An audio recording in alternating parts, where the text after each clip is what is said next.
കാട്ടാക്കട പോലെയുള്ള പ്രദേശങ്ങൾ വഴി കേരളത്തിലേക്ക് ഒരുപാട് ലഹരി വരുന്നു എന്ന കാര്യത്തിൽ സംശയമില്ല. കൂടുതൽ വിശദാംശങ്ങളുമായി ഞങ്ങളുടെ പ്രതിനിധി തിരുവനന്തപുരത്ത് ഷെവീദ് റാവുത്തർ ചേരുന്നു.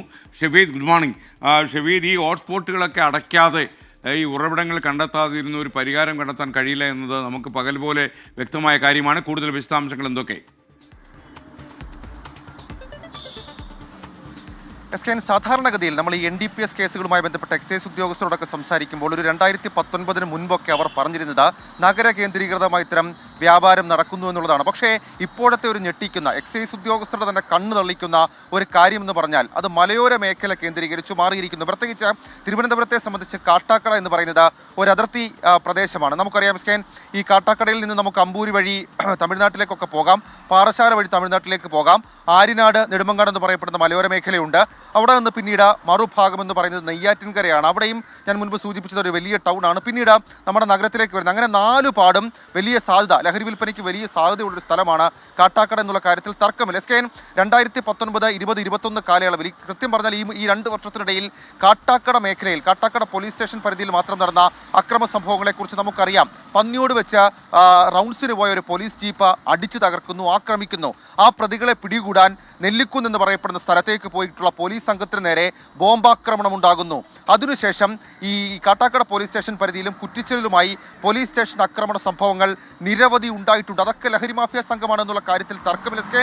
ഏറ്റവും ഒടുവിൽ ഈ കാട്ടാക്കട ഭാഗത്ത് നിന്ന് റിപ്പോർട്ട് ചെയ്തൊരു സംഭവം, ഒരു SHO റാങ്കിലുള്ള ഒരു ഉദ്യോഗസ്ഥൻ നാട്ടുകാർ നൽകിയ വിവരത്തിൻ്റെ അടിസ്ഥാനത്തിൽ ഒരു പൊതു ശല്യമുണ്ടാക്കിയ ഒരാളെ പിടികൂടാൻ പോയപ്പോൾ അയാൾ ഈ മൊബൈൽ ഫോണിൽ വീഡിയോ ചിത്രീകരിക്കുന്നതിനിടയിലടക്കം അസഭ്യം വിളിക്കുന്നു, SHOയെ ആക്രമിക്കാൻ ശ്രമിക്കുന്നു. അങ്ങനെ എന്തിനും പോകുന്ന ഒരു സംഘം തിരുവനന്തപുരത്തെ മലയോര മേഖല കേന്ദ്രീകരിച്ച് വളർന്നു വരുന്നു.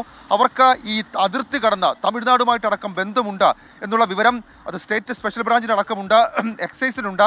എക്സൈസ് ആ പ്രദേശം കേന്ദ്രീകരിച്ചുകൊണ്ട് ചില പരിശോധനകളൊക്കെ നടത്തി വരികയാണ്. അതിനൊക്കെ അപ്പുറത്തേക്ക് എക്സൈസിൻ്റെ ഒരു പുതിയ കണ്ടെത്തലനുസരിച്ച് ഒരു ഹബ്ബായി മാറുന്നു ഇത്തരം ചില പ്രദേശങ്ങൾ എന്നുള്ളതാണ്. ഇതിൻ്റെ അടിസ്ഥാനത്തിൽ ഞാനിപ്പോൾ നിൽക്കുന്നത് നമ്മുടെ എക്സൈസ് ആസ്ഥാനത്തിന് മുൻപിലാണ്.